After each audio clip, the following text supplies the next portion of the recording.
The critical patriot देखने वाले सब दोस्तों को खैर मकदम, स्वागत। आज हमारे साथ पाकिस्तान के बहुत ही सीनियर सहाफ़ी जनाब जावेद सिद्दीक साहब मौजूद हैं। इन्होंने 1980 में रोज़नामा जंग से अपने करियर का आगाज़ किया। उसके बाद 1986 में इन्होंने नवाए वक्त ज्वाइन किया और 20 साल तक नवाए वक्त के एडिटर रहे। तो गुफ्तगू का आगाज़ करते हैं। जावेद साहब, पहले तो बहुत बहुत शुक्रिया आपका, बड़े शॉर्ट नोटिस पे आपने मुझे टाइम दिया।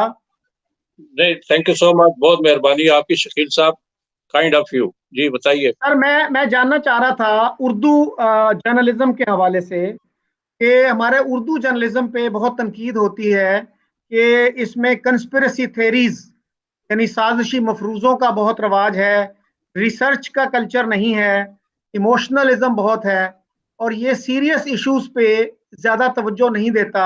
मसलन ह्यूमन राइट्स, रिलीजियस इंटॉलरेंस और हमारे यहाँ बहुत बड़ा इशू है ब्लेस्फेमी का। तो इन इश्यूज पे ये तवज्जो नहीं देते और ज़्यादातर पॉपुलिज्म की तरफ इनका रुझान रहता है। क्या कहेंगे आप सर? मैं आपसे इत्तेफाक करता हूँ कि उर्दू सहाफत पाकिस्तान में उस तरह मैच्योर नहीं हुई या पुख्ता नहीं हुई जिस तरह के अंग्रेजी सहाफत हुई है।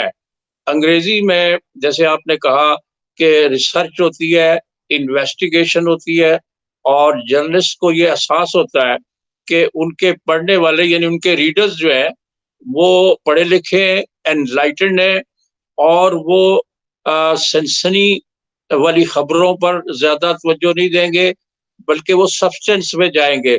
वो ये देखेंगे कि क्या एफर्ट हुई है, क्या स्टोरी है, क्या खबर है और दुरुस्त है कि नहीं, और जो सोर्सेज हैं या जराए हैं जिनके जरिए ये खबर हासिल की गई है वो जराए दुरुस्त है, अथेंटिक है कि ये नहीं है।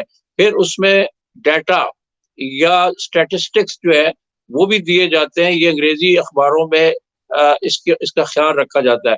उर्दू में ज्यादातर मैं समझता हूँ पाकिस्तान में सियासत और मजहब दो ऐसी चीजें हैं जिन पे तवज्जो की जाती है। उसकी वजह यह है कि जो पॉपुलर जर्नलिज्म है पाकिस्तान में और जो उर्दू के मैस पेपर्स हैं वो प्ले करते हैं आम लोगों के सेंटिमेंट्स के साथ और उसके साथ वो अपने आप को हमहंग करने की कोशिश करते हैं, जिसकी वजह से वो समझते हैं कि हमारा जो कंज्यूमर है हमारी खबरों का वो ज्यादातर सियासी लोग हैं जो सियासत सोचते हैं, सियासत पे बात करते हैं और सियासत में दिलचस्पी रखते हैं।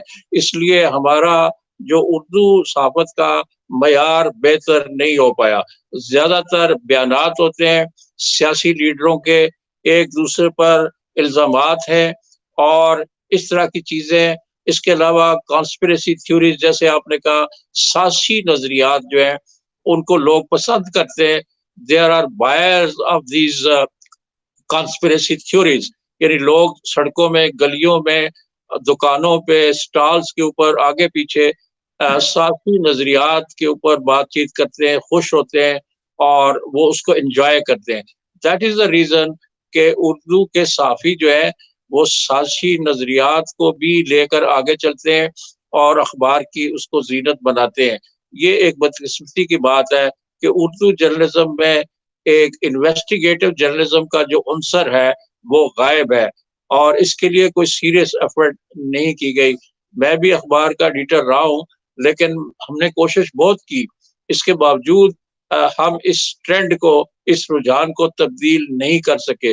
हमारे पास यूके से, अमेरिका से और दूसरे मुल्कों से एक्सपर्ट्स जो है मीडिया के वो आते रहे और मैंने उनको हमेशा ये तजवीज़ दी कि आप साफियों को सेंसिटाइज करें कि सिर्फ सियासत और ख़ास तौर पर बेबुनियाद बातें और सनसनी फैलाने वाली जो खबरें हैं उनको छोड़कर वो मईशत के ऊपर फोकस करें, उस पर तवज्जो दें, ह्यूमन राइट्स पे तवज्जो दें और इसके अलावा एनवायरनमेंट एक बड़ा इंपॉर्टेंट इशू है इस सदी का और इस पे तवज्जो दें और साफियों को बताएं कि ये स्टोरीज भी बड़ी इंपॉर्टेंट होती हैं, ये खबरें भी अहम होती हैं।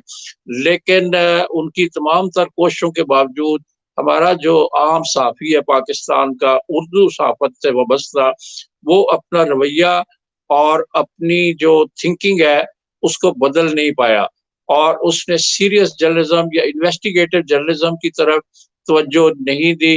अमूमी तौर पर ऐसी खबरें जो कि एस्टेब्लिशमेंट या जो सरकारी अफसर हैं वो जब चाहते हैं कि ये खबर जो है आवाम तक पहुंचे, तो कुछ साफियों के जरिए वो उसको आवाम तक पहुंचाने की कोशिश करते हैं। लेकिन खुद जो हमारे जर्नलिस्ट हैं वो अपनी एफर्ट के जरिए, अपनी कोशिश के जरिए ये नहीं करते कि वो अपनी एफर्ट से एक स्टोरी डिग करके लाएं, इन्वेस्टिगेट करके लाएं। ऐसा बहुत कम होता है।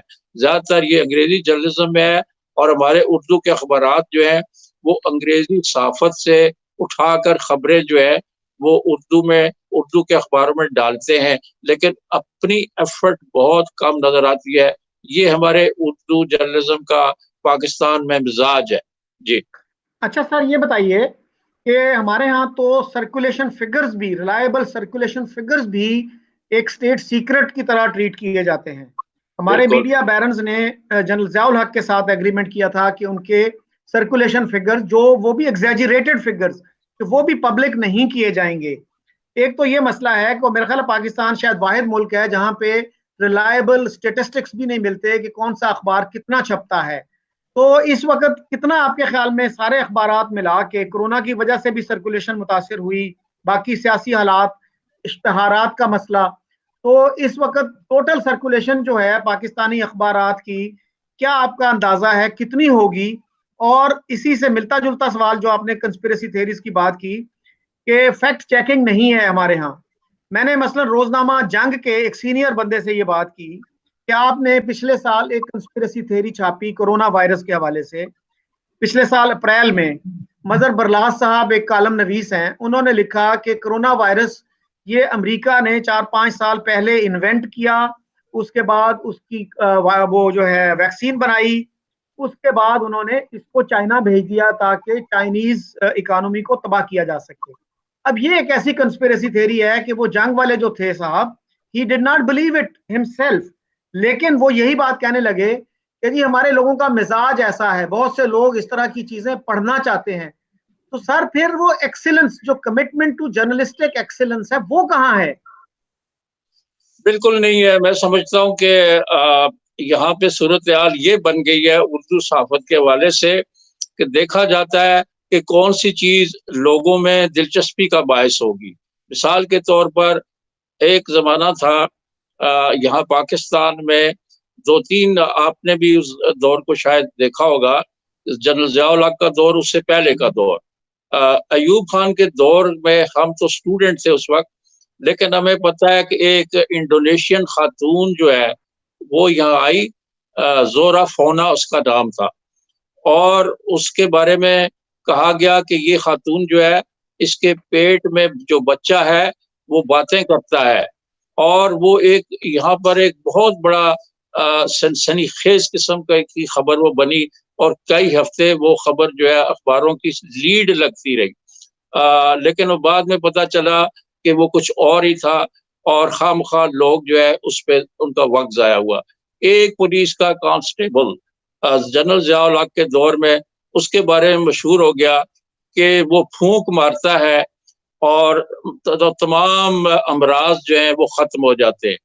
और वो उसके इर्द गिर्द लोग जो है हुजूम होने, इकट्ठा होने लगा, मंडलाने लगे लोग। और जब वो एयरपोर्ट पे आता था या पुलिस इसके ऊपर रेलवे स्टेशन पे, हजारों लोग उसके इर्द गिर्द इकट्ठे हो जाते। तो इस तरह की जो चीजें हैं पाकिस्तान में, वो उर्दू जर्नलिज्म ने इनको तरवीज दी है। हमारा ये कसूर है, मेरा ख्याल है जो उर्दू अखबारात के मालकान हैं और जो एडिटर्स हैं और जो गेट कीपर्स हैं, ये उनका कसूर है कि उन्होंने उर्दू सहाफत को इम्प्रूव करने की कोशिश नहीं की। ऐसे सहाफियों को मौका नहीं दिया गया जो सीरियस माइंडेड है, जो इन्वेस्टिगेट करके खबर लाना चाहते हैं, अवाम को वो बाखबर रखना चाहते हो कि क्या हो रहा है। मईशत पाकिस्तान की टूटी फूटी और शिकस्ता है, और यहाँ मईशत के बारे में उर्दू अखबारों में खबर जो है वो नहीं छपती, और लोगों को इन्फॉर्म नहीं किया जाता, और उनको एनलाइटन नहीं किया जाता कि हमारी मईशत की तबाहकारियां जो है उसके पीछे क्या मुहर्रकात है, क्यों ऐसे हो रहा है। तो ये चीजें हैं। और मैं समझता हूँ कि इसमें कसूर है हमारी उर्दू सहाफ़त के जो असातिज़ा हैं। हालांकि यहाँ सहाफ़त पढ़ाई भी जाती है, लेकिन मैंने देखा है कि उसका मयार इतना अच्छा नहीं है। और हमारे जो सहाफ़त पढ़ाने वाले हैं यूनिवर्सिटियों के अंदर, और उसके अलावा अखबारात में जहाँ पे सहाफ़ी सीखते हैं या उनको असाइनमेंट्स दी जाती हैं, वहाँ जो एडिटर्स बैठे हुए हैं उनका अपना लेवल संजीदगी का या सीरियसनेस, या ये कि वो उनको गाइडलाइन दे कि कौन सी स्टोरी उनको चाहिए और उसमें उसको देखें कि इस स्टोरी में क्या सब्सटेंस है। वो उस पे नहीं जाते, बल्कि वो देखते हैं कि मार्केट में क्या चीज़ चलेगी। क्या मार्केट में, जैसे आपने ये कोरोना के बारे में कहा, यहाँ पर एक अरसे तक हमारी जो देहाती आबादी है और सेमी अर्बन पॉपुलेशन है, वो ये समझती रही कि ये कोरोना जो है ये कुछ भी नहीं है, ये महज प्रोपेगेंडा है। और मगरब के ममालिक जो है पाकिस्तान में और दूसरे जो ममालिक है उनमें लोगों को मारना चाहते हैं, आबादी कम करना चाहते हैं। किसी ने कहा कि बिल गेट्स जो है वो एक चिप बना रहा है और वो चिप लोगों के अंदर इंस्टॉल करना चाहते हैं थ्रू वैक्सीनेशन।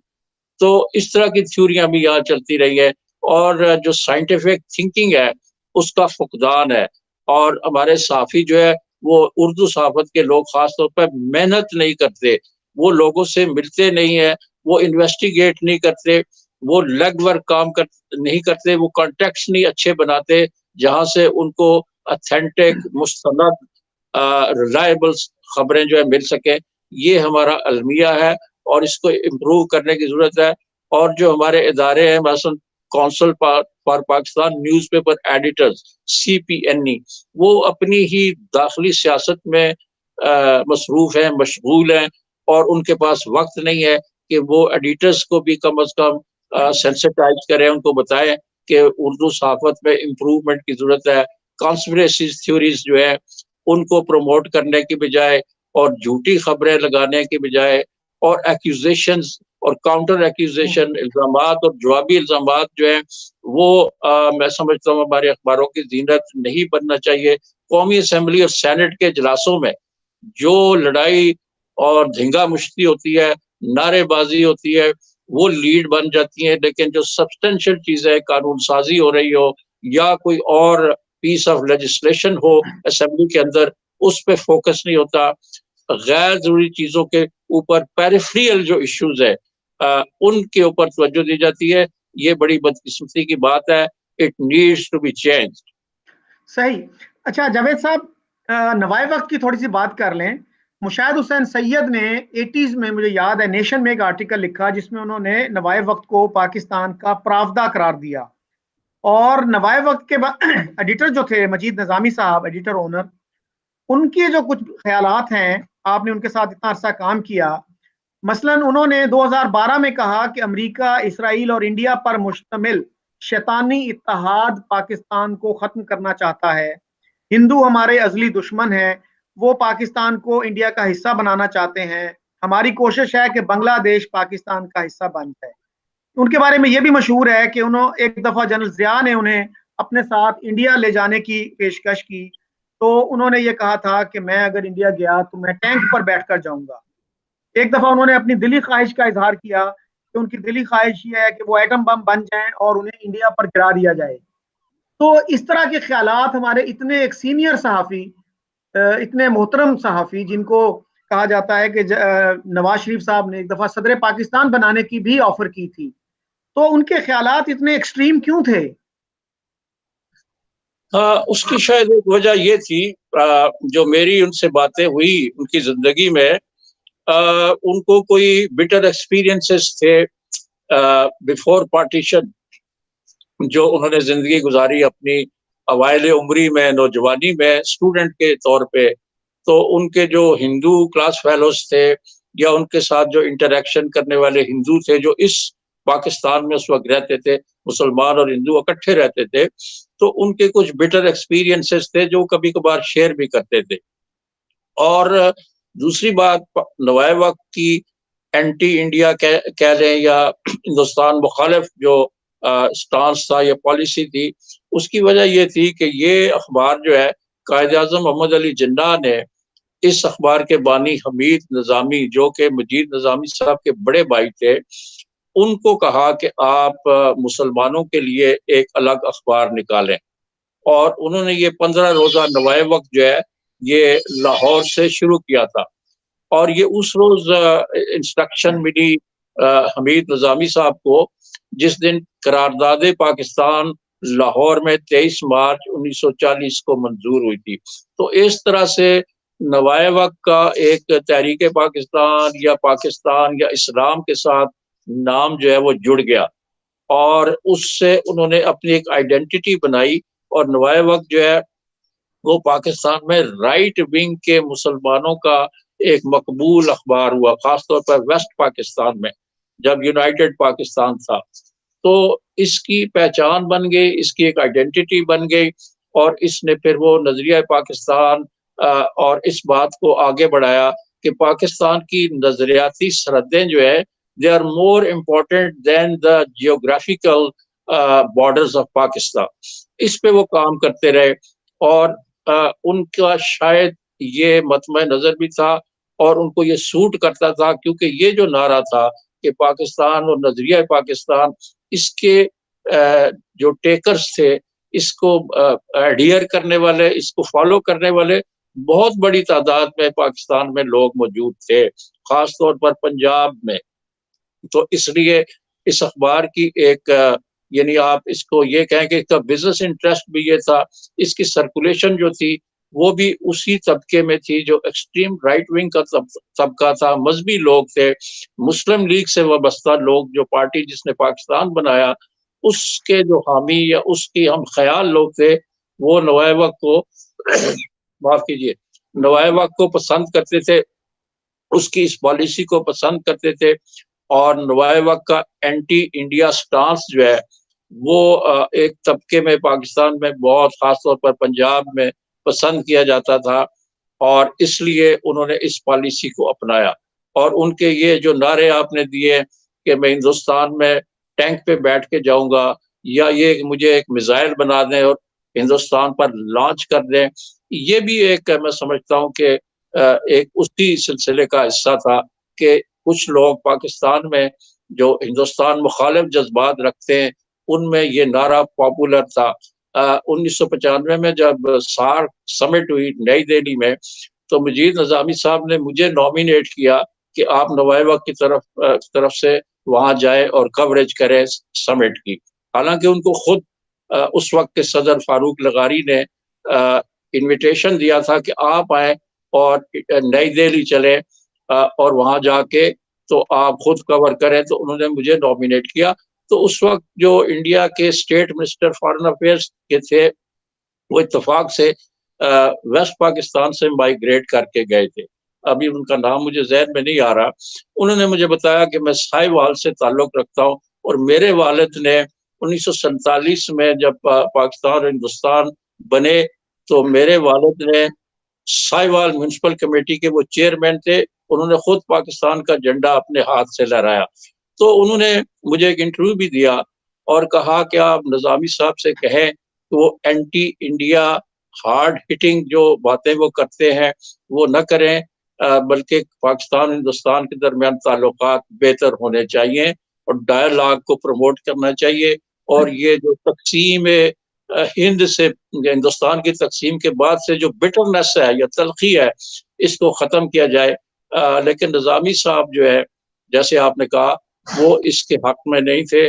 शायद उनकी ये पॉलिसी कामयाब थी, उनके अखबार को भी इसकी वजह से एक प्रमोशन मिल रहा था, प्रमोट हो रहा था, और उनके बिजनेस का भी ये हिस्सा था और उनकी पॉलिसी का भी हिस्सा था। उनकी ये पहचान या शनाख्त बन गई थी, इसलिए वो इससे पीछे हटने के लिए तैयार नहीं थे।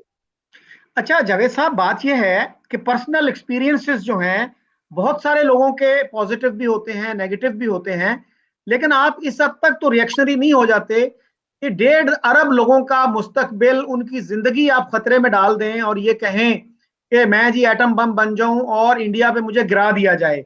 ये तो बहुत ही एक्सट्रीम थिंकिंग नहीं है? आप देखिए बहुत से लोग हैं पार्टीशन में उनके अजीजों अकारब मारे गए, लेकिन वो फिर उसको समझते हैं कि यार ये मेरे साथ सिर्फ नहीं हुआ, ये दोनों कम्युनिटीज के साथ हुआ, तो वो उससे अपने आप को बिटरनेस का वो नहीं आने देते अपने उसमें। सर दूसरा मैं आपकी तवज्जो मबजूल कराना चाह रहा था, 2004 में सर गुलाम अहमद परवेज जो हमारे यहाँ लिबरल कुरानिक स्कॉलर समझे जाते हैं, उन्होंने एक किताबचा लिखा है हिंदू क्या है, उसको नवाब वक्त ने सीरियलाइज किया अपने संडे मैगजीन में। 2004 में एक किस्त मैंने उनकी देखी, उसमें लिखा था कि हमारे नौजवान हिंदुओं को इंसान ही समझते हैं क्योंकि वो इंसानों की तरह नजर आते हैं। दर हकीकत वो जो हैं वो ब्लड थर्स्टी बीस्ट्स हैं, दरिंदे खूनी दरिंदे हैं और कनिंग फॉक्सेस। इस तरह की लैंग्वेज उन्होंने यूज की। तो क्या इस तरह डीमोनाइज करना एक इंटायर कम्युनिटी को जो कनाडा से लेके ऑस्ट्रेलिया तक और न्यूजीलैंड से लेके तो ब्राजील तक है, उसको आप इस तरह से डीमोनाइज करते हैं? अगर इंडिया के किसी अखबार में मुसलमानों के बारे में इस तरह की लैंग्वेज शाये की जाए तो क्या रिएक्शन होता है उसका इंडिया में, पाकिस्तान में, बाकी मुस्लिम कंट्रीज में? देखिए, ये फ्रॉम टाइम टू टाइम, पहली बात तो यह है कि तकसीम हिंदुस्तान जो है उसने एक बड़ी बिटरनेस जो है वो पीछे छोड़ी। और वो बिटरनेस आपको पता है कि जो मैस माइग्रेशन हुई पंजाब में और दूसरे इलाकों में, उसकी वजह से, और जो वाकयात उस वक्त रोनमा हुए थे, कुछ कत्लो गारत हुई, कुछ वायलेंस हुआ और बड़ी उस मिकदार में और बड़े स्केल का वायलेंस था। और फ्रीडम एट मिडनाइट में जिन लोगों ने वो किताब लिखी है, साफियों ने, उन्होंने कहा कि महात्मा गांधी को जब ये उन्होंने ये सीन देखे, मर्डर करना और वायलेंस के और औरतों को रेप करना वगैरह वगैरह, जो उस वक्त 47 की बात है, तो उन्होंने लिखा कि महात्मा गांधी रो पड़े और उन्होंने कहा, ये कोट है उनका, एग्जैक्ट मुझे वर्ड्स नहीं है लेकिन मेरे जहन में आ रहा है कि उन्होंने कहा कि महात्मा गांधी ने कहा था कि मैंने ये ख्वाब तकसीम का या इस तकसीम हिंद की जो मंसूबा था, मैंने इसलिए नहीं इसकी सपोर्ट की थी कि ये नतीजा निकले, ये कत्लो गारत हो और ये खून खराबा हो। तो ये बड़ा तकलीफ दे सिलसिला था। दोनों तरफ एक अरसे तक बिटरनेस रही। और आपने देखा कि उस वक्त का लिटरेचर जो है, दोनों तरफ के लिखने वाले इंडिया और पाकिस्तान के जो राइटर्स थे, उनमें सादत हसन मंटो भी शामिल थे और दूसरे उधर राजेंद्र सिंह बेदी थे और राम लाल वगैरह, कई एक ऐसे राइटर थे जो पाकिस्तान से माइग्रेट करके उस तरफ चले गए। उनकी राइटिंग्स में हमें ये बिटरनेस नजर आती है। तो अब 70 साल गुजर चुके हैं, 50 साल भी गुजरे, तो ये बिटरनेस खत्म होनी चाहिए, लेकिन ये नहीं हुई। और डायलॉग भी होते रहे। कभी कभी लगता था, मसलन 80s और 90s में खास तौर पे लग रहा था कि हिंदुस्तान और पाकिस्तान की हुकूमतें अब एक दूसरे के साथ अच्छे ताल्लुकात रखना चाहती है। बैकडोर डिप्लोमेसी अपनाई गई, बैक चैनल राब्ते कायम किए गए। आजकल भी बैक चैनल राब्ते हिंदुस्तान पाकिस्तान के दरमियान हो रहे हैं, जिसके नतीजे में लाइन ऑफ कंट्रोल पर जरा फायरिंग वगैरह के वाकयात कम हुए हैं। इसका नोटिस भी लिया गया। तो मैं समझता हूँ कि एफर्ट्स की गई।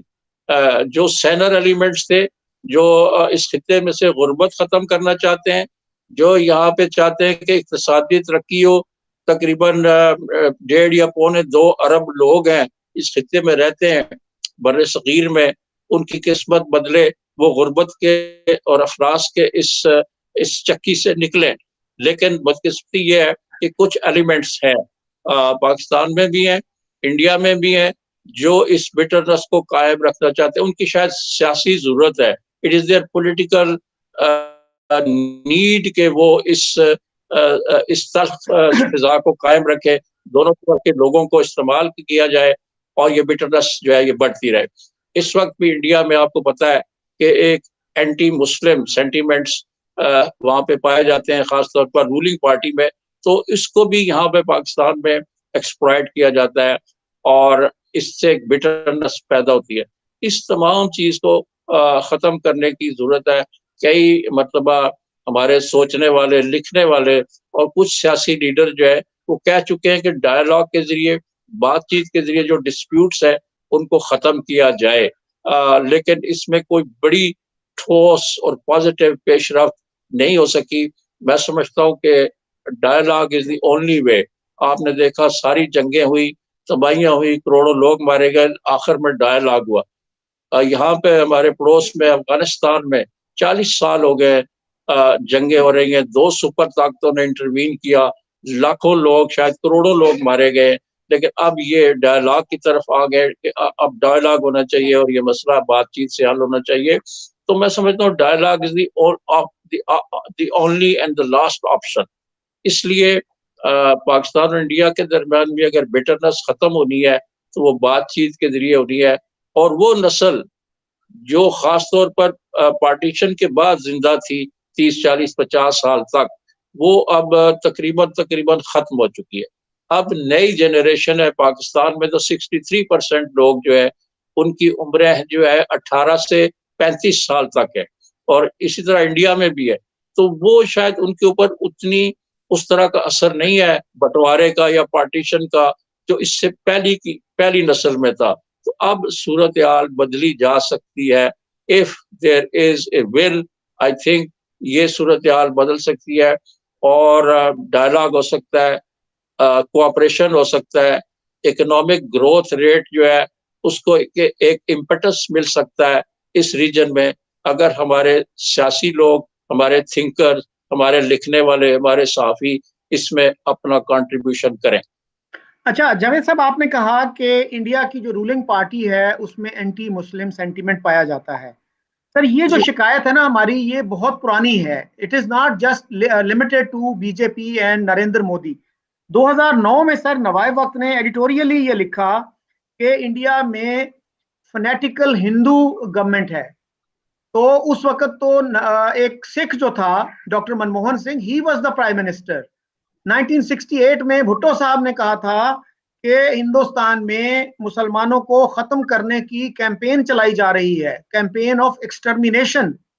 सर जिन्ना साहब ने 1940 के अशरे में ये कहा कि कांग्रेस जो है ये एक फाशिस्ट ऑर्गेनाइजेशन है और ये मुसलमानों को क्रश करना चाहती है। तो सर हमारी जो ये शिकायत है, it is not limited to the BJP then. उसकी शायद वजह यह है कि जो पहला दौर था उसमें देखे ना बिटरनेस, मतलब कश्मीर पे जंग हुई, 48 में एक जंग हुई, फिर 65 में भी जो जंग थी उसका उसके पीछे जो है कश्मीर ही था, और अल्टीमेटली 1971 का जो वाकया हुआ, तो इससे हिंदुस्तान और पाकिस्तान के दरमियान ताल्लुकात बहुत कशीदा और बहुत तल्ख और बड़े बिटर हुए। और वो जो एक दुश्मनी या एनिमिटी कह ले, उसकी फिजा जो है उसको तकवीत मिली। उन एलिमेंट्स को जो ये चाहते थे कि हिंदुस्तान और पाकिस्तान आपस में लड़ते भिड़ते रहे, डिस्प्यूट रहे, और उनकी जो सियासत है वो चलती रहे। देखिए इसमें कुछ सियासी जमातें on both sides of the border ये चाहती हैं कि ये बिटरनेस कायम रहे, उनकी सियासत का महवर या बुनियाद यही है। तो वो कांग्रेस को उस जमाने में, अब अगर आप कंपेयर करते हैं तो पाकिस्तान में ये सेंटीमेंट है कि कांग्रेस शायद ज्यादा बेहतर थी, क्योंकि वो अपने आप को सेकुलर कहती थी, और एक सेकुलर पार्टी जो है उसका रवैया उस पार्टी जो जिस तरह अब है बीजेपी, जिसकी असास ही हिंदुत्व पे है, तो वो समझते हैं कि उसमें और इसमें फर्क था, और वो डायलॉग के लिए तैयार होती थी। और उसी अदवार में, उन्हीं अदवार में जब कांग्रेस वहां पे इक़्तिदार में थी, तो डायलॉग भी चलता रहा, बैक चैनल डिप्लोमेसी भी होती रही, कॉन्टेक्ट भी जो है होते रहे। लेकिन जो आप ये एग्जांपल दे रहे हैं कि ये कहा गया कि वह हिंदू एक्सट्रीमिज्म है और वो मुसलमानों को ख़त्म करना चाहते हैं, तो ये चीज़ें पॉलिटिकल स्लोगन्स भी के तौर पे भी इस्तेमाल होते हैं। और मैंने जैसे कहा कि सियासी एजेंडाज भी हैं both sides of the border, और वो सियासी एजेंडाज की वजह से हमारे मुल्कों के दरमियान जो है ये तलखियाँ और गलत फहमियाँ जो है वो बढ़ती रही हैं। और आजकल मैं समझता हूँ कि ये उरूज पे है। एक कोशिश तो हो रही है कि हिंदुस्तान पाकिस्तान के दरमियान फिर से बातचीत और डायलॉग को प्रमोट किया जाए। अब कहा जा रहा है कि जियो पॉलिटिक्स की जगह जियो इकोनॉमिक्स का दौर है, तो चले इसको ट्राई करते हैं, तो देखते हैं क्या होता है। बट यू आर राइट कि यहाँ पे ये इल्ज़ामात लगते रहे और उस तरफ से यहाँ पे इल्ज़ामात लगते रहे पाकिस्तान पे कि पाकिस्तान पीस में इंटरेस्टेड नहीं है और पाकिस्तान जो है वो पीस के एटमॉस्फेयर को स्पॉइल करना चाहता है। अच्छा सर, कश्मीर के बारे में, कश्मीर की आपने बात की, तो सर कश्मीर पे भी तो ये कहा जा सकता है ना कि पाकिस्तान के अवाम को उर्दू मीडिया ने खास तौर पर हकायक से आगाह नहीं किया। मसलन लेफ्टिनेंट कर्नल सिकंदर खान बलोच ने नवाए वक्त में लिखा सर 2013 में, जो मुझे बड़ी खुशगवार हैरत हुई कि नवाए वक्त में ये चीज छप गई। उन्होंने ये लिखा कि हिंदुस्तान से कश्मीर के इल्हाक की सबसे बड़ी वजह ट्राइबल इन्वेजन था, जिसकी वजह से महाराजा ने इल्हाक कर लिया इंडिया के साथ। और उन्होंने और भी कहा कि हमने पूरा इस इशू को मिस हैंडल किया। मसलन हमने वहां पे सप्लाईज नहीं जाने दी जिनकी प्राइस पे की जा चुकी थी। हमने कश्मीरियों को भूखों मारने की कोशिश की और इस तरह से और गलतियां भी उन्होंने गिनवाई। तो सर ये जो चीज है, ये भी तो आवाम को अगर पता चलेगी तो वो ज्यादा रैशनल तरीके से सोचेंगे कश्मीर के बारे में। और इसके बाद सर सरदार शौकत हयात ने और दो तीन लोगों ने, मसलन फिरोज खान नून ने, चौधरी मोहम्मद अली ने ये लिखा है कि सरदार पटेल ने पाकिस्तान को ये ऑफर की कि आप हैदराबाद दक्कन से दस्तबरदार हो जाएं, उसमें दखल अंदाजी ना करें और कश्मीर ले लें। सरदार शौकत हयात ये कहते हैं, अपनी किताब में लिखा उन्होंने कि मैंने लियाकत अली खान से कहा कि सर ये अच्छी ऑफर है, इसको कबूल कर लें, हमारी कैंपेन कश्मीर में अच्छी नहीं जा रही।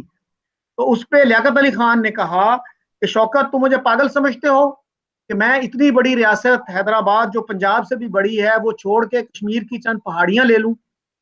तो सर ये जो फैक्ट्स हैं ये भी आवाम को बताने चाहिए ना, ताकि वो ज्यादा रैशनल और रीजनेबल तरीके से कश्मीर के बारे में सोचें, ताकि हम किसी हल की तरफ पहुंच सकें। देखिए, ये जो आप बातें कर रहे हैं ये हिस्ट्री का हिस्सा है और ये अब हमारा पास्ट है और इस पे बहुत कुछ लिखा जा चुका है। जंगें हुई हैं 48 की। प्राइम मिनिस्टर जवाहरलाल नेहरू जो है वो हिंदुस्तान का ये जो लड़ाई थी 48 की, इसमें सीज फायर के लिए उन्होंने अप्रोच किया था यूएन को कि जी इसको सीज फायर करवाए और ही promised plebiscite to the people of Kashmir.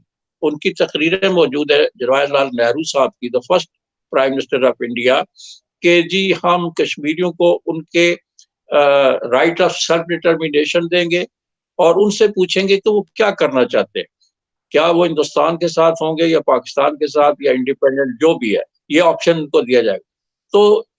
तो ये भी एक फैक्ट है और ये हिस्ट्री का हिस्सा है। इसके अलावा आपको पता है कि 2 या 3 मरतबा ये दुरुस्त है कि कश्मीर एक ऐसा इशू है जो इंडिया और पाकिस्तान में सियासत के तौर पर इस्तेमाल किया गया और इसके इर्द गिर्द लोगों की जो पॉलिटिक्स थी वो चलती रही। तो मैं समझता हूँ कि इसके ऊपर बातें भी हुई हैं और खुर्शीद कसूरी साहब जो फॉरेन मिनिस्टर थे जनरल मुशर्रफ के दौर में, उन्होंने अपनी किताब में तो ये कहा है कि हम एक हल के नजदीक पहुंच गए थे उस दौर में और ऑलमोस्ट हमने एग्रीमेंट जो है वो हो चुका था कि किस तरह से कश्मीर के इशू को रिजॉल्व करना है। इसके अलावा उससे पहले नवाज शरीफ साहब के दौर में जब he was prime minister in 90s, तो उस वक्त वाजपेयी साहब उनके दरमियान एक डायलॉग हुआ लाहौर में, अगरचे उसको सबवर्ट किया गया लेकिन वो कामयाब नहीं हुआ, लेकिन एक कोशिश शुरू हो गई थी, लाहौर डिक्लेरेशन आ गया और एक बिटरनेस को खत्म करने के लिए बड़ी ठोस एफर्ट की गई। इसके अलावा भी राउंड्स ऑफ टॉक्स होती रही पाकिस्तान हिंदुस्तान के दरमियान कश्मीर के इशू पे कि इसको रिजॉल्व किया जाना चाहिए। आई थिंक दोनों तरफ ये एहसास मौजूद है कि ये मिलिट्री सोल्यूशन नहीं है इसका कोई भी, और मिलिटरीली ना तो पाकिस्तान और ना इंडिया इसका कोई सोल्यूशन निकाल सकते हैं। Dialogue is the only way out. और जो हमारे दूसरे इंटरनेशनल एक्टर्स हैं, अमेरिका है और दूसरे ममालिक वेस्ट के, उनके जो वार गेम्स की हैं उन्होंने, उनके थिंक टैंक्स भी यही कहते हैं कि ये इशू जो है ये बातचीत से ही हल होगा और वो मेडिएशन का और मसालियत का किरदार अदा करने के लिए तैयार हैं अगर दोनों ताकतें उनसे कहेंगी। कश्मीर के बारे में बहुत सी बातें की गई हैं, ये दुरुस्त बात है। हिस्ट्री हमारी बड़ी पेचीदा है और इसमें बड़े बम्प्स आए हैं, बड़े ऐसा भी लगता था कि कश्मीर का मसला जो है रिजॉल्व होने जा रहा है और बड़े जल्दी हो जाएगा बातचीत के जरिए और हम किसी सोल्यूशन के नजदीक पहुंचने लगे हैं, लेकिन फिर उस पीछे हट गए हम और ये ना हल हो सका। अब भी लोग ये समझते हैं, किसी ने अभी सोशल मीडिया पे कहा था कि अगर हिंदुस्तान और पाकिस्तान इस कश्मीर के झगड़े से निकले तो यहाँ पे ग्रोथ रेट जो है वो हैरान कुन हद तक ऊपर जा सकता है, और वो रिसोर्सेज जो हम इस पे लगा रहे हैं या स्पेंड कर रहे हैं वो रिसोर्सेज किसी और तरफ डाइवर्ट करें, यानी पॉवर्टी एलिवेशन के लिए, एजुकेशन के लिए, हेल्थ के लिए, तो हमारे दोनों ममालिक के जो लोग हैं उनकी जिंदगी में एक बहुत बड़ा जो है इनकलाब आ सकता है, पॉजिटिव इनकलाब आ सकता है। अच्छा सर, बात आपने की प्लेबेसिट की, तो प्लेबेसिट के तो बगैर मैंने अर्ज किया कि पाकिस्तान को कश्मीर मिल रहा था और यूएन की रेजोल्यूशंस की यहाँ बहुत बात होती है, लेकिन ये लोगों को नहीं बताया जाता कि उन रेजोल्यूशंस में पाकिस्तान ने अपने तमाम ट्राइबल्स को और जो फोर्सेस थी उनको विड्रॉ करना था। उसके बाद इंडिया ने मिनिमम फोर्सेस वहां रखनी थी। तो इंडियंस तो यही कहते हैं कि आपने पहला पहला स्टेप नहीं लिया, इंडिया ने दूसरा स्टेप नहीं लिया। तो सर, जहां तक सोल्यूशन की बात है, तो एमबी नकवी साहब हमारे एक बहुत सीनियर जर्नलिस्ट थे, उन्होंने 80s में हेरल्ड में लिखा था कि 65 में हमने ताकत इस्तेमाल करके देख ली और उसका कोई नतीजा नहीं निकला। तो उस वक्त हमें ये मान लेना चाहिए था कि लाइन ऑफ कंट्रोल को एक्सेप्ट किए बगैर इसका कोई रियलिस्टिक सोल्यूशन नहीं है। लेकिन हमारी हुकूमतें जो हैं वो इस करज का, इस जुर्रत का मुजाहरा ना कर सकी, and we are still stuck with that. और मैंने सर आगा शाही साहब से उन दिनों में पूछा जब मैं कायदे आजम यूनिवर्सिटी में स्टूडेंट था, तो मैंने कहा जी एमबी नकवी साहब ने ये लिखा है, आपका क्या ख्याल है? तो आगा शाही साहब कहने लगे कि MB Naqvi is a good friend of mine, लेकिन ये जो बात उन्होंने लिखी है ये पंजाबियों को कौन समझाएगा, वो 60% है पाकिस्तान का। उन्होंने ये नहीं कहा कि बिल्कुल गलत बात की है एमबी नकवी ने। इसके अलावा सर बहुत से लोग प्राइवेटली ये बात करते हैं कि प्रैक्टिकल सोल्यूशन, जज्बाती बातें अलग हैं, प्रैक्टिकल सोल्यूशन इसका यही है कि लाइन ऑफ कंट्रोल को आप इंटरनेशनल बॉर्डर मान लें and move on. You can not remain stuck here for another 73 years। Sir आप क्या कहते हैं? देखें, ये जो आपने बात की है, ये जो मैडरिन अल्ब्राइट थी, former US secretary of state, उनके वालिद जो है उनको 48 में यूनाइटेड नेशंस ने जो कमीशन जिसने के प्लेबिसाइड करानी थी कश्मीर में, उस कमीशन का हेड बनाया गया था। It is a fact of life, वो रिकॉर्ड पे मौजूद है। ये दुरुस्त है कि जो जब प्रैक्टिकली दोनों मुल्कों ने फोर्सेस वहां से निकालनी थी तो उसमें शकूक और शुबहात ने जो है वो डोमिनेट कर लिया। यानी ये कि पाकिस्तान को शुबा था कि अगर हम फोर्स निकालेंगे तो इंडिया जो है अपनी और ज्यादा फोर्सेस वहां ले आएगा, और शायद वाइस वर्सा हिंदुस्तान को शुबा था कि अगर उन्होंने फोर्सेस विड्रा कर ली तो पाकिस्तान अपनी फोर्सेस विड्रा नहीं करेगा। इस झगड़े की वजह से वो प्लेबिसाइट का जो स्टेप था, जो यूएन ने किया था, लिया था उस वक्त, वो नहीं हो सका। उसके बाद देखें कई सॉल्यूशंस सजेस्ट किए गए कश्मीर के। हमारे जो दोस्त हैं हिंदुस्तान पाकिस्तान के, जो फ्रेंडली कंट्रीज हैं, अमेरिका भी उसमें शामिल है, वेस्टर्न कंट्रीज है। आपने जावेद साहब बहुत अच्छी बातें की कि दोनों मुल्कों के दरमियान अगर अमन होता है तो दोनों मुल्कों के अवाम का फायदा है, दोनों जी। मुल्कों की मईशत का फायदा है।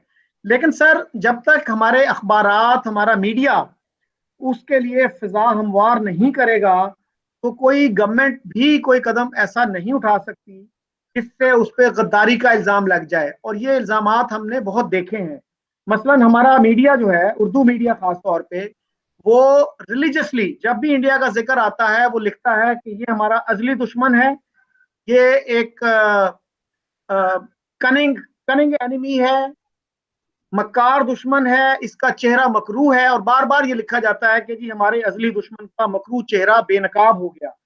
और यह मकबूल जान हमारे एक सीनियर ब्यूरोक्रेट थे और वो इस वक्त पाकिस्तान की मकबूल तरीन मीडिया पर्सनैलिटीज में से हैं। वो जब लिखते हैं कि इंडिया से दोस्ती और अमन जो है वो इस्लाम की तालीमात के खिलाफ है, तो इस तरह के माहौल में किस तरह से कोई गवर्नमेंट भी कोई कदम उठा सकती है अमन के लिए? जी सर। ये मैं समझता हूँ कि आपने दुरुस्त बात की। माहौल इस वक्त बहुत ही खराब है, यानी कंड्यूसिव नहीं है, मुनासिब नहीं है कि हिंदुस्तान के साथ दोस्ती का हाथ बढ़ाया जाए।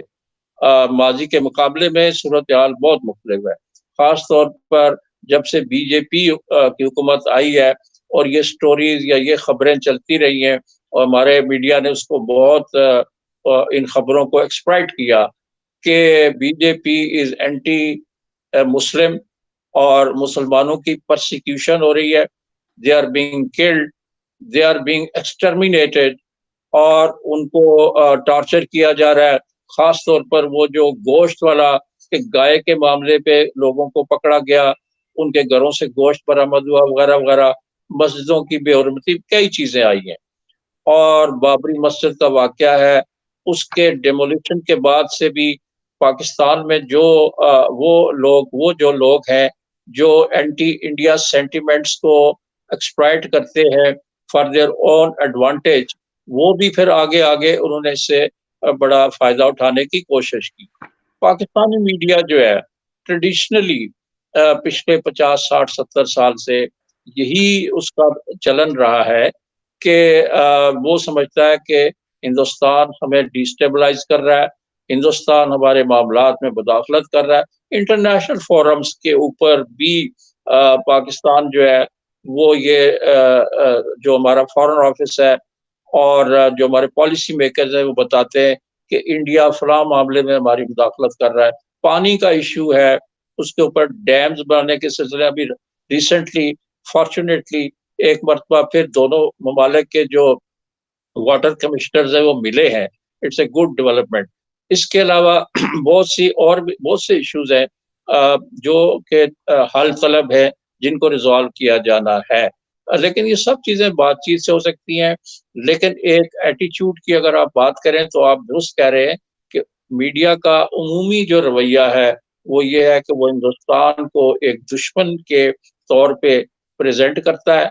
और इसके अलावा कुछ वाकयात कोट होते हैं जिसमें कि 71 की वार भी होती है। इसके अलावा रिसेंटली जो कलभूषण का जो एक नेवल ऑफिसर था इंडिया का और जो पकड़ा गया बलूचिस्तान से, उसके हवाले से भी जब ये बातें आती हैं कि वो किस मिशन पे था वगैरह वगैरह, तो ये सब मामलात जो है फिर इनको जब मीडिया एक बिग बिग पिक्चर पेश करता है हिंदुस्तान के हवाले से तो वो एक नेगेटिव पिक्चर बनती है। In order to promote peace and good relations between Pakistan and India, yes, media can play a very important role.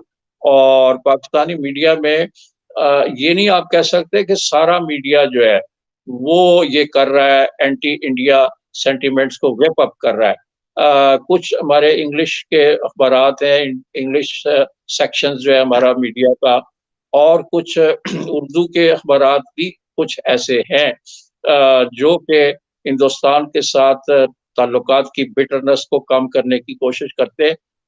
और इन अखबारात पे ये कभी कभार छाप भी लगती है कि वो हिंदुस्तान नवाज अखबार है।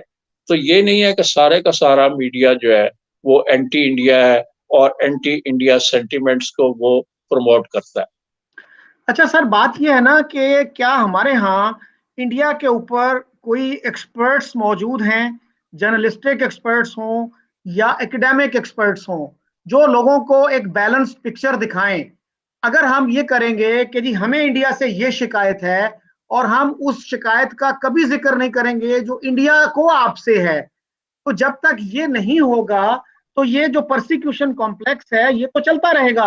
मसलन कितने पाकिस्तानी हैं वो ये समझते हैं कि इंडिया कितना हर्ट हुआ था मुंबई अटैक से, इंडिया कितना हर्ट हुआ पार्लियामेंट पे जब उनकी अटैक हुआ। तो हमारे यहाँ तो लोग ऐसे मिल जाते हैं, वो कहते हैं जी मुंबई पे अटैक तो इंडिया ने खुद करवाया था। हमारे जो हैं जैद हामिद साहब वो कहते हैं जो अजमल कसाब था वो तो अमर सिंह है, वो तो मुसलमान है ही नहीं, वो तो एक सिख था। तो सर जब आप इस तरह से हालत डिनाइल में रहेंगे, हालत इनकार में रहेंगे, तो बेहतरी तो नहीं आ सकती सर।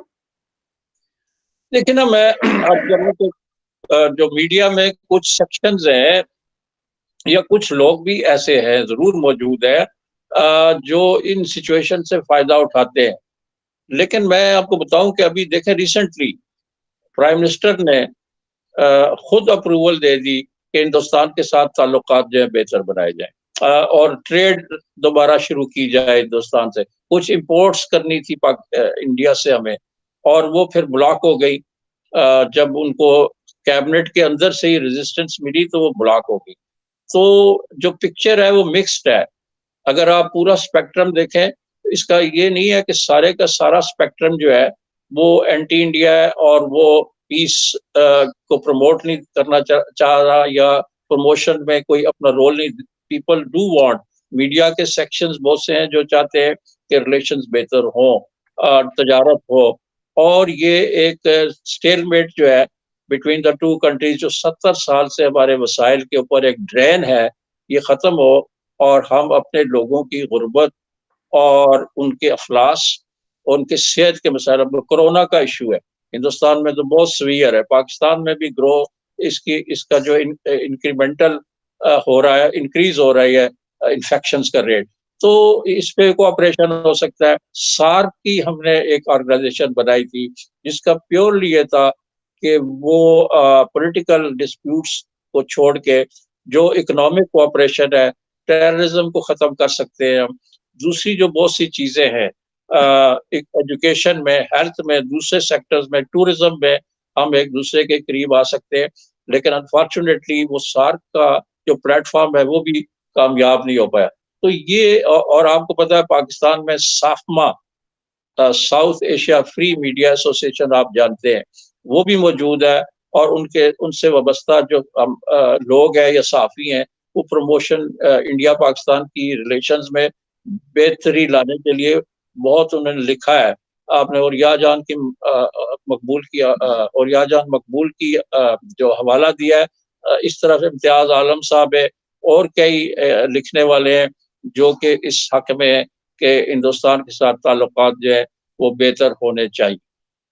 लेकिन सर, क्या ये हकीकत नहीं कि उर्दू अखबारात जो पाकिस्तान के अवाम की अक्सरियत पढ़ती है, उसका जो ओवरऑल मिजाज है वो एंटी इंडियन है? उसमें अगर एक दो लोग, तीन लोग ऐसे हों जो थोड़ी सी रैशनैलिटी की बात करें, वो भी खुल के जो है ना उसकी, मतलब अमन की आशा था, अमन की आशा एक गाली बन गया जंग ग्रुप के लिए। They are on the defensive now. तो वो भी आप घबराते हैं कि इस तरह की चीजें ना छापें, चाहे लोगों की पर्सनल फीलिंग ये हो कि पीस होना चाहिए, लेकिन वो लिखते हुए घबराते हैं कि जी मिजाज नहीं है लोगों का, ऐसी बात लोग सुनना नहीं चाहते। ये ठीक बात है, जैसे मैंने कहा कि ये 70 साल का है, ये 70 इयर्स की जो बिटरनेस है वो जल्दी खत्म नहीं होगी। इसके लिए स्टेप्स लेना पड़ेंगे। I think we need to take big steps in the direction of peace and stability in the relations between the two countries. तो इसके लिए बड़े स्टेप्स की जरूरत है, और बड़े टेंजेबल विजिबल स्टेप्स हों, और लोग उनसे आस्ता आस्ता जब उनको अंदाजा हो कि इससे हमें फायदा हो रहा है, तो एक जो पीस लॉबी है उसके हाथ मजबूत होंगे।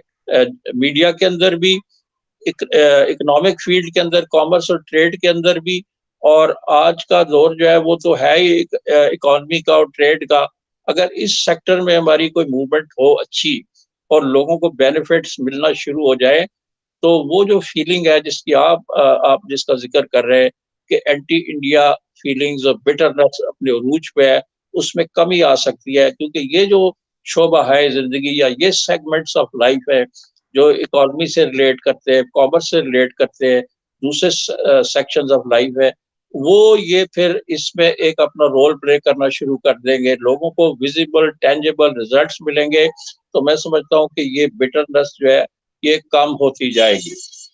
अच्छा, वन लास्ट क्वेश्चन जावेद साहब।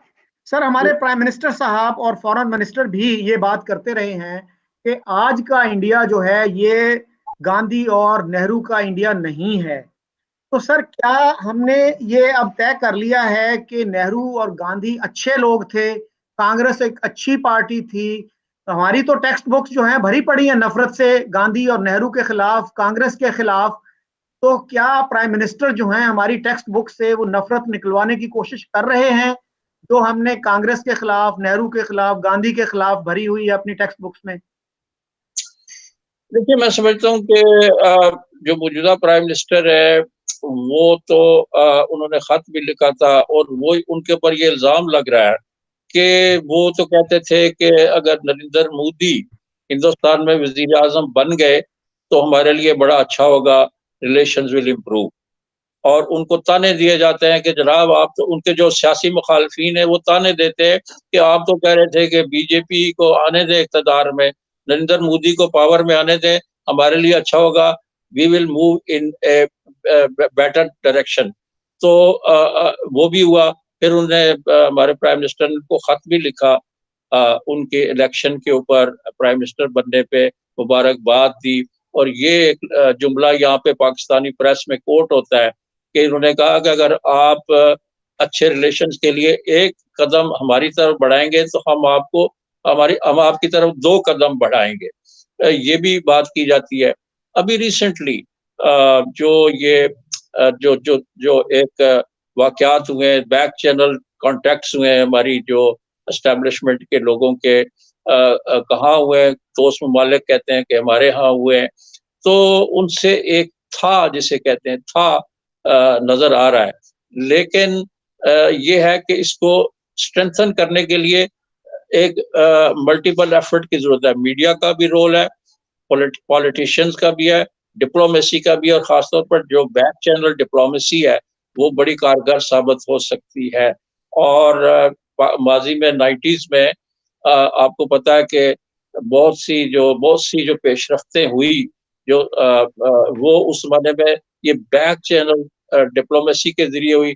उस जमाने में जनाब नायक साहब होते, न्याज ए नायक, वो और उनका एक ग्रुप था, वो बैक चैनल कॉन्टैक्ट से दोनों तरफ से हालात को बेहतर बना रहा था। नवाज शरीफ साहब के दौर में एक जामे मुज़ाकरात का, कंपोजिट डायलॉग का सिलसिला शुरू हुआ, जिसमें वो कई राउंड्स हुए। प्राइम मिनिस्टर हमारे इंडिया गए, उस वक्त आई के गुजराल थे नई दिल्ली में प्राइम मिनिस्टर। तो पेशरफ्तें होती रही हैं, लेकिन उनको सेटबैक्स होते रहे हैं। और सेटबैक जो है वो कहीं ना कहीं से कोई ना कोई ऐसी बात हुई, कोई ऐसा वाकया हुआ जिसको मैग्नीफाई करके उस सारे पीस प्रोसेस को या उन सेंटिमेंट्स को जो कि बेहतरी की तरफ ले जाना चाहते थे लोग या उनकी ख्वाहिश थी, वो फिर दब गई। तो अगर मैं समझता हूँ कि नीयत ठीक हो तो दोनों मुल्कों में ताल्लुकात बेहतर हो सकते हैं। हमारे जो आर्मी चीफ हैं जनरल बाजवा, उन्होंने रिसेंटली ये कहा है कि पीस के लिए हम तैयार हैं और फौजी सॉल्यूशन या मिलिट्री एडवेंचर की कोई गुंजाइश नहीं है। तो this is another change in the thinking. तो मैं समझता हूँ कि ये बातें हो सकती हैं। ये जो अभी बैक चैनल डिप्लोमेसी हो रही है, इट कैन प्रोड्यूस और it can pave the way for formal dialogue between the two countries, जो कि एक अरसे से सस्पेंडेड है। अच्छा sir, recently prime minister Modi ने प्राइम मिनिस्टर इमरान खान की सेहत के हवाले से एक बड़ा अच्छा मैसेज भेजा। उनकी कैबिनेट के एक मेंबर हैं अली मोहम्मद खान, उन्होंने उसका इतना रूड जवाब दिया कि हमें, you will be the last person from whom we need good wishes. तो जब इस तरह का रवैया होगा और फिर प्राइम मिनिस्टर इमरान खान खुद इंडियन प्राइम मिनिस्टर को कहते रहे हैं कि ये फाशिस्ट है और छोटे लोग बड़े ओहदों पे आ गए हैं, तो क्या प्राइम मिनिस्टर को इस तरह की लैंग्वेज यूज करनी चाहिए? और उसी से sir related question, sir Narendra Modi जब आए लाहौर 2015 में, उसके बाद हमारा एक पॉपुलर नारा बन गया कि मोदी का जो यार है गद्दार है, गद्दार है। क्या इंडिया में भी ये नारा लगा कि जो शरीफ का यार है वो गद्दार है? देखिए, ये पाकिस्तान में जो एंटी इंडिया सेंटिमेंट है, इसके ऊपर सियासत हो रही है। और बहुत से सियासी जमातों का या उनका जो उनकी पॉलिटिक्स का जो मैवर है, एक्सेस है, वो एंटी इंडिया फीलिंग ही है। यानी वो इसको जल्दी विप अप करके अपने लिए एक सपोर्ट बेस बना लेते हैं। तो नवाज शरीफ साहब की जो एफर्ट थी, जिसको आपने जिक्र किया, और नरेंद्र मोदी का लाहौर में आना और एक शादी की तकरीब में शिरकत करना, उसके लिए उसको वो बहुत जल्दी जो है वो सबवर्ट हो गई। उसकी वजह ये थी कि शायद प्राइम मिनिस्टर साहब जो है वो तमाम सेगमेंट्स ऑफ सोसाइटी को, खास तौर पर जो एस्टेब्लिशमेंट है, उसको अपने साथ मिला नहीं सके। यानी उनको कॉन्फिडेंस में नहीं लिया, या उनकी एक अपने तौर पे एफर्ट थी कि हिंदुस्तान से रिलेशंस बेहतर बनाए जाए। वो अपने इंटरव्यूज में इक़्तिदार में आने से पहले कह चुके थे 2012-13 में कि हमारे दरमियान कोई बड़ा झगड़ा नहीं है, हमारा कल्चर एक है, वगैरह वगैरह। इस पे भी बड़ी तनकीद हुई, लेकिन उन्हें स्टेप्स जरूर लिए।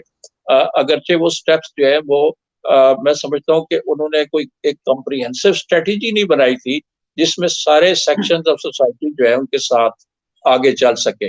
बिजनेस या ट्रेडिंग कम्युनिटी, ट्रेडर्स कम्युनिटी उनके साथ उस तरह स्टेप्स के साथ चल नहीं रही थी। इसी तरह एस्टेब्लिशमेंट उनके साथ नहीं थी। मीडिया के बहुत सारे जो एलिमेंट्स थे वो भी उनके साथ नहीं थे। आई थिंक डिप्लोमेट्स के अंदर भी उस तरह से एक सोच नहीं थी कि किस तरह से हमने इस सारे अमल को आगे लेके जाना है। तो वो एक उनकी जो कोशिश थी वो नाकाम हुई, और फिर ये नारा जो है उभरा कि मोदी का जो यार है वो गद्दार है। एक ख्याल ये था कि शायद वो कोई पर्सनल गेन्स के लिए, कोई लोग कहते थे उनके बिजनेसेस हैं इंडिया में, उनकी इन्वेस्टमेंट है वगैरह वगैरह, तो ये चीजें भी सामने आती गई। तो उनका ये मूव जो है ये कामयाब नहीं हुआ। उन्होंने बड़ी कोशिश की। इमरान खान जो आपने बात की कि वो उनके ऊपर कह रहे हैं कि इज ए फैशिस्ट वगैरह, ये भी मैं समझता हूँ कि माजी में इससे ज्यादा संगीन इल्जामात एक दूसरे के ऊपर हमारे लीडर लगाते रहे हैं, लेकिन फिर हमने देखा कि वो एक मेज पे बैठे हुए हैं, बात भी कर रहे हैं, और वो बिटरनेस खत्म भी होती देखी हमने। तो हिंदुस्तान पाकिस्तान की तारीख यही है, और अगर दोनों तरफ से नीयत साफ हो और एफर्ट्स की जाए और सिंसियरली एफर्ट्स की जाए, तो मैं समझता हूँ कि मामला बेहतर हो सकते हैं। और ये it is in the larger interest of the people of the sub continent कि ये चीज हो, यानी पेशरफ्त हो अमन की तरफ, कोऑपरेशन की तरफ, और इकोनॉमिक ग्रोथ की तरफ, और पॉवर्टी एलिविएशन की तरफ, और इन चीजों की तरफ। Thank you very much Javed साहब, आपने बड़ी अच्छी बातें की, और उम्मीद करनी चाहिए कि ये दोनों मुल्क जो हैं वो अमन की तरफ पेशरफ्त करेंगे, जिससे बिल्कुल, दोनों मुल्कों के आवाम का फायदा हो। एक दफा फिर कोई आपका शक शुक्रिया और खुदा नहीं। हाफिज। आपकी मेहरबानी। Thank you so much.